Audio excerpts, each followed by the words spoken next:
The e-resource of this episode is Financial Ratings Series Online. With Financial Ratings Series Online, you'll find independent financial ratings and consumer guides for stocks, banks, insurance companies, and more from Weiss Ratings. You can find Financial Ratings Series Online under the topic Personal Finance in the research section of our website.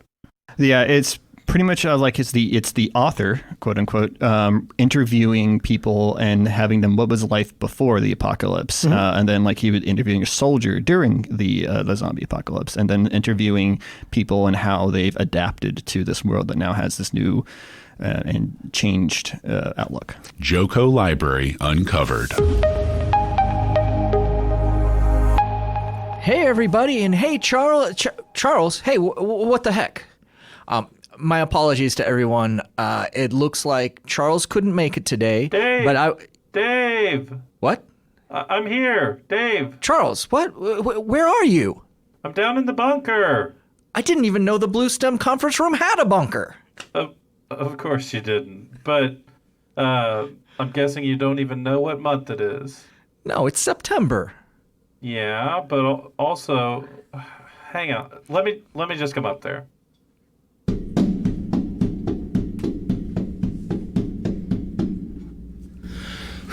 Okay. It is National Preparedness Month, which is an observance each September to raise awareness about the importance of preparing for disasters and emergencies that could happen at any time. Ah, I get it. By the way, the official National Preparedness Month website is ready.gov. So the Federal Emergency Management Agency, FEMA, and the American Red Cross collaborated to produce a 14-page booklet entitled Preparing for Disaster. The link will be in our show notes, and we're not going to go through the entire document. But they ask this very important question: where will you or your family be when a disaster strikes? That's right. And they suggest following these 4 steps. Number 1, get informed. By the way, a plug for a tremendous Johnson County service that might just save your life. NotifyJoCo. So you can stay informed about emergencies, sign up for messages from Johnson County, the cities in Johnson County, and participating public utilities. Registering is as easy as entering NotifyJoCo.org into your web browser. It's very important. And step 2, make a plan. Number 3, assemble a kit. 4, maintain your plan and your kit.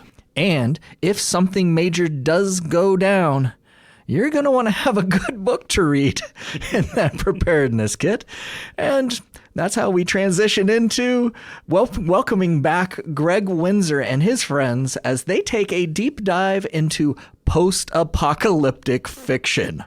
And this is a subgenre of science fiction where some disaster has occurred, and we discover if those characters are or were prepared. But first, something a little bit lighter. Library News.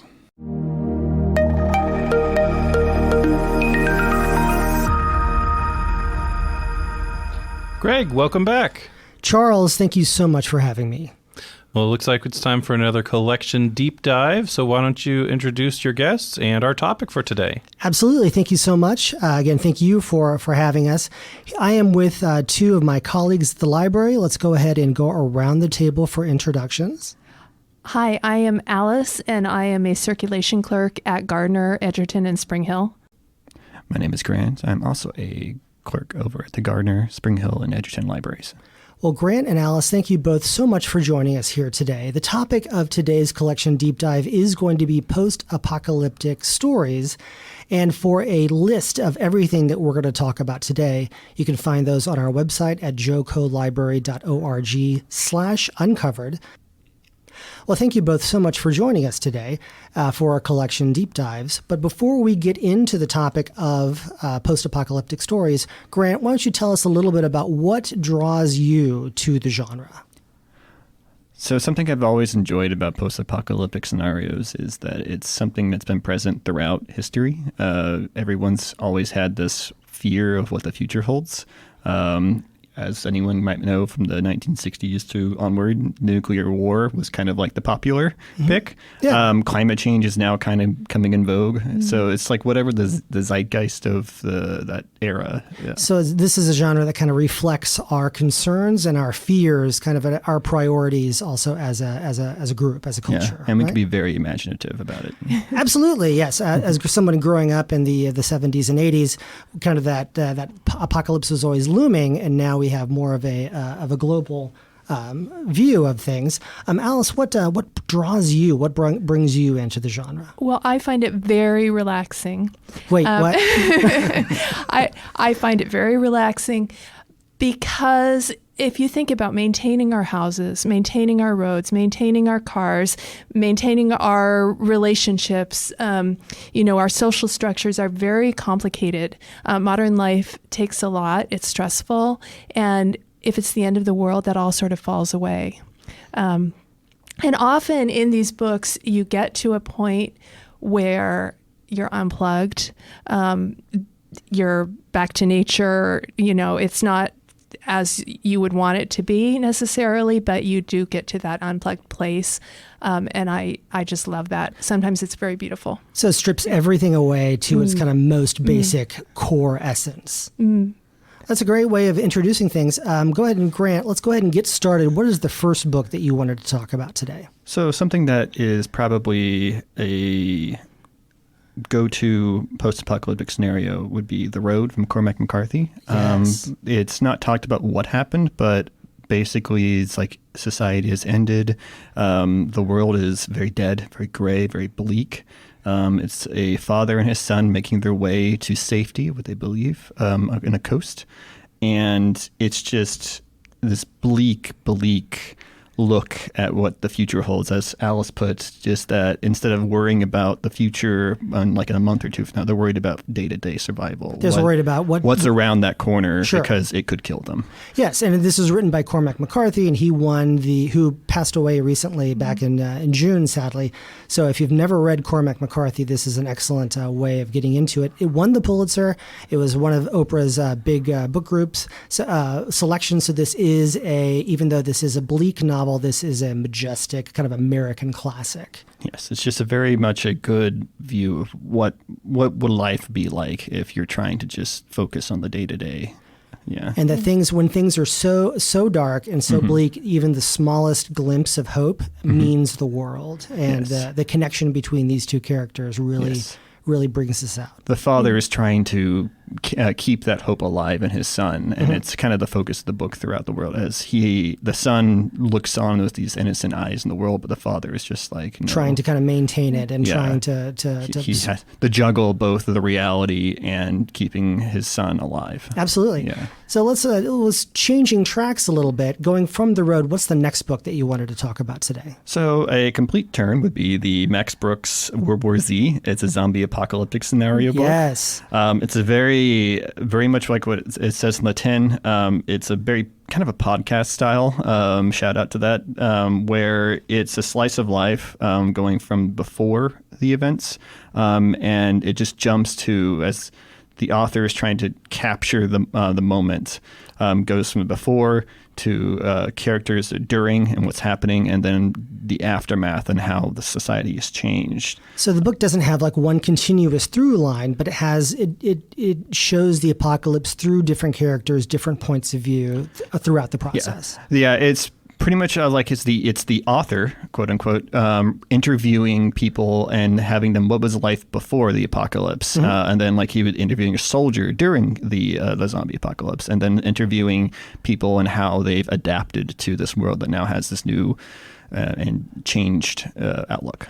And kind of to contrast with The Road, this is very kind of exciting and kind of a little bit more action packed than the Road. Very much so. Like The Road is focused on that, just like this one, like the father and his son. That the World War Z is more about here's what's happening, or what happened, and how people lived or didn't live through it. Sure, absolutely. Yeah. And Alice, switching gears here, tell us about one of the books that you really wanted to talk about today. So my first book is Trashlands by Alison Stein. And this is, I just loved it because of the outrageous setting. It's set in a place called Scrapalachia, which is Appalachia set a few years in the future, completely filled with plastic trash. Okay. And the characters make their living not by mining coal, but by dragging a river for recycled or plastic that is recyclable, that can be reused. There's some found family. There's a group of people that's living together in a automotive graveyard. They shelter in the old buses and the cars. And there's also, society as we know it has broken down probably quite some time ago. And when that happens, there's some exploitation of women and children. But then there's also a supportive group of people to get. And they're the ones that are, and the main character is a woman who lives in this, and she also does art, I believe. She does art. She does some art in nearby woods, some installations.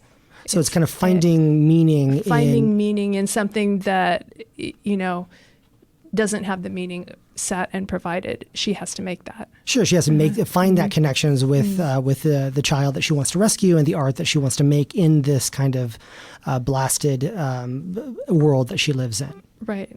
Yeah. And the book itself sounds like it's very character driven. So not only do you have to live in this apocalypse, but you get to know these people and are connected to them. You do, yeah. The people are what matter the most here, for sure. Absolutely, and that's what makes stories like these relatable, no matter who you are. Is that if you get connected with these characters, you take that journey with them. Mm-hmm. So it's like you said, Alice, where when society, these post-apocalyptic scenarios where society ends, how instead of worrying about the future, you have to worry about the now. But it's always the people. People are what matters. Yeah. And this definitely sounds like a good kind of a book group, a very discussable type of book too. I definitely think so. Yeah. Okay. And another book along those lines, that other kind of post-apocalyptic yet very readable and very relatable with lots of. Tell us about that one. The next one is The Light Pirate by Lily Brooks Dalton. Now, I've heard a lot of really good things about this one. Yeah, it's amazing. So this is the author's second book. The first one, Good Morning Midnight, was a slow-burning, character-driven literary version of The End of the World set in the Arctic. And I feel like somebody said to this author, hey, we loved your first book. Could you pick up the pace a little bit for the second one? Mm-hmm, sure. And this is what you get. So this is set in coastal Florida, hit hard by just terrible, terrible weather that's increasingly bad to the point where life as we know it is no longer sustainable there. And the first third of the book, I would say, is just a hurricane survival narrative. It's edge of your seat, could not put it down. And then the book shifts into something different, which I'm not going to say too much about because I don't want to spoil. Sure. But it becomes very beautiful as well, as was the first book, but not so slow. Yeah. And there's a little bit of magical realism in this one as well? There is. There's a magical element or an unexplained element. There's also a lot of emphasis on science and the possible connections between that unexplained, unknown, what it is element and, studying the world. Mm-hmm. And again, having that connection to a community that's struggling to live through this and get through this experience. Right. And community is very much redefined as well, based on new conditions. Absolutely. That one, again, was The Light Pirate by Lily Brooks Dalton. And Grant, let's get back to you. What is the next book on your list? So I have one from our local. Dang it. I have one from an author, Brandon Sanderson. Yes. And it's called Steelheart. It's his Reckoner trilogy. Tell us about this one. It is pretty much a scenario of what would happen if random people got superpowers kind of scenario. Think like The Boys, but more for teen. Okay. And it's set where the main author, happens during the calamity. That's when everyone gets their powers.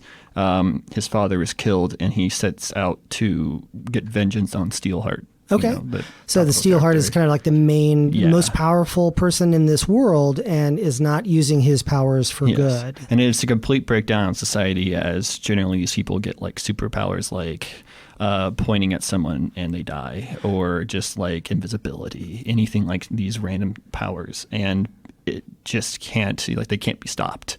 So the author has to go through how to checkmate them, as he puts them. Sure. And it's just an enjoyable look at how Brandon Sanderson crafted this world, and brought in other characters to help the main character on his journey. And like, pretty much it's just a fun, like, romp through a superhero-filled post-apocalyptic. And this one would be good for a teen audience as well, yes. right? Not just for adults. Yeah, or adults can enjoy it too, but it is in our teen section. Okay. Yeah. That's great. Tell us about another book that has that youthful connection that's not just for adults. So the other one would be The City of Ember by Janine Duprow. Ooh, yeah. yes. It is set in a post-apocalyptic world, but that's not mainly the focus. The focus is on, like, the builders have made a city of ember, a deep set in a cave, with the idea that these people would go into the city to survive whatever apocalypse and then come out. However, it's really early in the book is shown that, like, the instructions on how to get out is lost.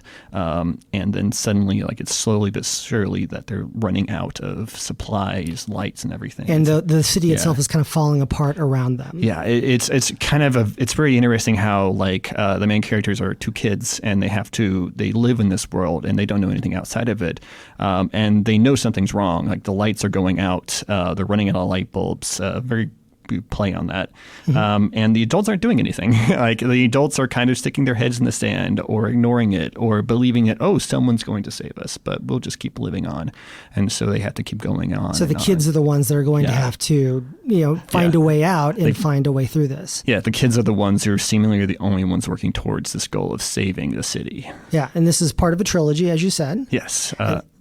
No, and it is something that's extremely readable. I read this one several years ago and was really taken by it. Yeah, even though it's in that Jade series, I enjoyed it still as an adult reading it. And also keeping with that theme of the children taking that apocalypse and then trying to kind of fix it, even with the failure of the adults. Alice, what's the next book that you wanted to talk about? The next book is A Children's Bible by Lydia Millett. And this is just a strange book in which the children have to take charge because the parents are partying in a rented mansion that's falling down. They are drinking, they're doing all sorts of things that make them inaccessible and uninterested in what's going on around them and with their children. And so this is, seen through the eyes of a group of teens and younger children who they have to figure out what to eat. They have to figure out how to shelter while this apocalypse is happening. The main character is an older teen who is parenting her younger brother, and so that's a big concern. He eventually gets hold of an illustrated children's Bible, and he becomes obsessed with it, and they gradually start to enact scenes in quite a funny way. So it's a sad book because the apocalypse is happening. Human life is probably not going to go on, and everyone just sort of knows that.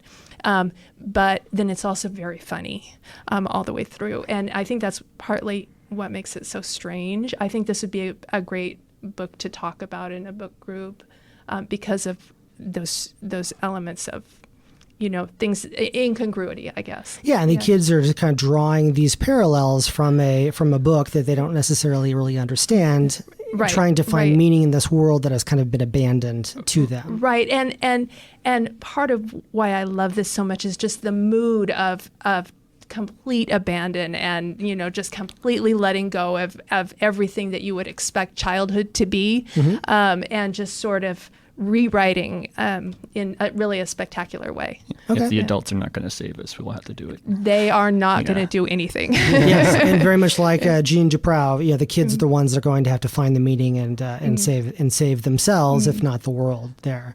What's the next book on your list that you wanted to talk to us about?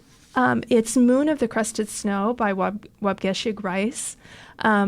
this is different in feeling because it's a cold apocalypse. It's set in an Anishinaabe community in northern Ontario, and the author is originally from Wet'suwet'en First Nation. What happens up here, it's late autumn, and the electricity just stops. And all communications from the rest of the world, television, radio, everything just goes away as though everyone else in the world is just gone. And the community members don't know why. The interesting thing about it is that a time before electricity does exist in living memory for some of the members. And so this is a community that has some skill to meet the situation. Eventually, sort of straggling people start to come up from the south, and they don't share the values of the community and are disruptive, and this is problematic. It's an interesting take, because most of the time when you think about post-apocalyptic, you feel like civilization collapsing, everything is a disaster. The focus is on a culture that stretches from before that and has the tools, a little bit better tools to handle it, and other folks coming to them for help. Right. And it gets that First Nations perspective. Yeah, it's wonderful. I really recommend this one, and it's not a long book. It's a short book. There might be a Wendigo. Okay, sure. The end of the world is happening, so sure, why not a Wendigo? Yeah. Well, Grant and Alice, thank you so much for joining us here today. And I would like to kind of close things out by talking about a book that's coming out soon that does fit within this genre. It's called The Land of Milk and Honey by C. Pam Zhang. And also just a reminder that all of these books are going to be listed on our website at jocolibrary.org/uncovered. So for that and other lists of books that we've talked about. But anyway, this one, Land of Milk and Honey, it comes out next month. It is about in a apocalypse where it's an environmental apocalypse where smog and environmental damage is kind of coating the earth.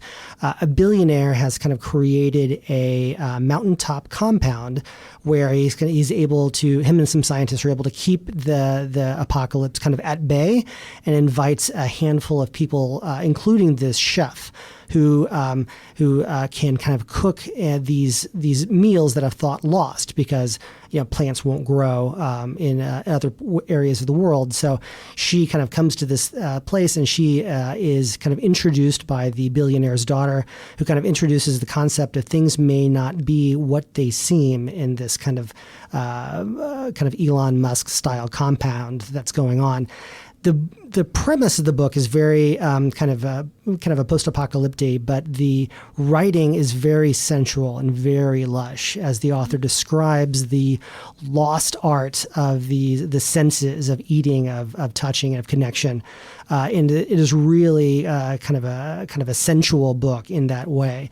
That one's, again, The Land of Milk and Honey by C. Pam Zhang. Hope you check that out, as well as the other books that we've talked about today. Sounds like something like it's like what we take for granted kind of situation. Absolutely, yeah. The author, she wrote this is her second book. The first one was a historical fiction novel set in Vietnam, which is very well received. This one, hopefully, it should be her breakout novel. Mm-hmm. Alice, Grant, thank you so much. You definitely gave us some things to put on our reading list. Thank you for having us.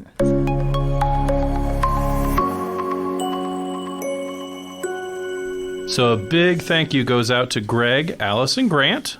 Once again, you can find their recommendations and a list of the links to information about National Preparedness Month in our show notes. Okay, and so, hey, I'm back from the bunker. I checked the elevator. Did you know there's an elevator? I took all those stairs. Right. So we hate to say it, we're coming down to the last 4 episodes of the season. What? Yeah. So next up is Libraria versus Biblioteca. And one of our guests, Herman, he is leaving us, and he is from the Latino services community. And he has shared some videos with me, and it's pretty cool because you can turn on the closed captions and have them translated into English. Mm-hmm. But it's fascinating because there's a term, and I've got to, we'll talk to him about it in this episode, but when a word looks like a word, so there's a couple different words that people use associated with libraries. So in Spanish, you have libreria, which looks like the word library, Right. but it doesn't mean that. It means bookshop. Okay. And then there's biblioteca, which we use in all of our publications. But the interesting thing is, depending on where you're immigrating from, which Latin American country, your perception of what a library is and what it can do for you will vary wildly because some places don't have libraries at all. Some are basing, their experience with their library in their particular country, but they don't realize that the libraries here operate very differently. And so there's a lot of resources that we're hoping we can make more well-known to the Latino community. And so we're going to bring in our friends from the Latino Services Committee, and it's going to be a great episode. Yeah. That's all I got to say about that.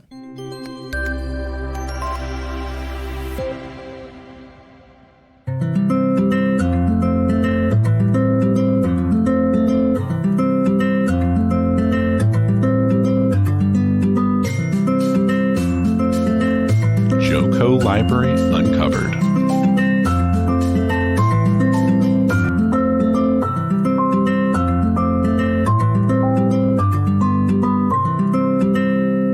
If you enjoyed today's topics, you might just be interested in these recommendations from our collection. First, Charles' choices.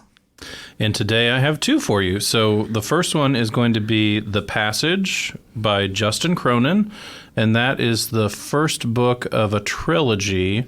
I think my favorite out of the trilogy, though, was that first book, and it is a post-apocalyptic virus genetic mutation type story that takes a lot of the infected people have a lot in common with mythological vampires. So it's kind of like a post-apocalyptic vampire story, which was I don't know. I thought the world building in that one was great. So if you like big sweeping stories, it's a thick book, takes a while to read, but it's worth it if you like those epic tales. All right. My second one, a little bit on the lighter side, is called Hollow Kingdom by Kira Jane Buxton. And this one, it is told from the perspective of a pet crow. And it's a zombie apocalypse, and the crow is a foul-mouthed, sarcastic crow who lives in a house with the human that he adores and the big dumb dog named Dennis. So it's just kind of about how once the humans start transforming and changing into zombies, how do the animals survive? What happens to the animals after the humans aren't there to take care of them? Probably just fine. Next, it's Dave's double feature.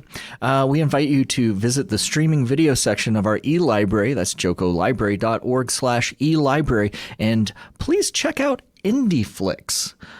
You can stream classic and contemporary features, award-winning shorts, film festival favorites, series, and documentaries from the United States and around the world.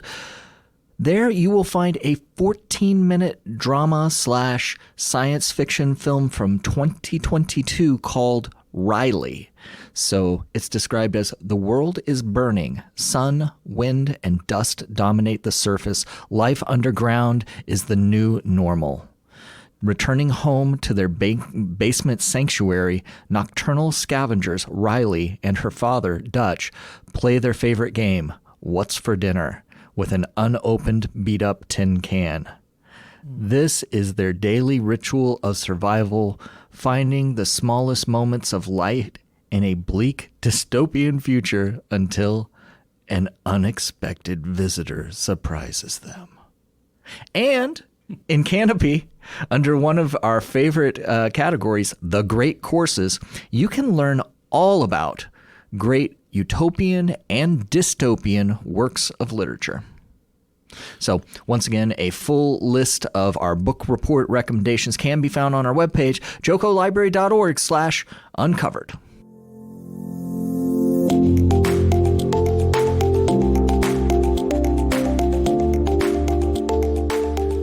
JoCo Library Uncovered is a production of Johnson County Library and is recorded at the Central Resource Library in Overland Park, Kansas. We would love to read your thoughtful emails at uncovered@jocolibrary.org. Join our online conversation at facebook.com/JoCo Library. Look for us on Twitter at JoCo Library. Our website is jocolibrary.org. Subscribe to JoCo Library Uncovered through your favorite podcatcher or go to jocolibrary.podbean.com.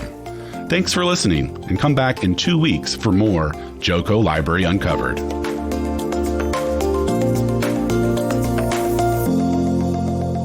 Dave! What? I'm here. Dave, I'm down in the bunker.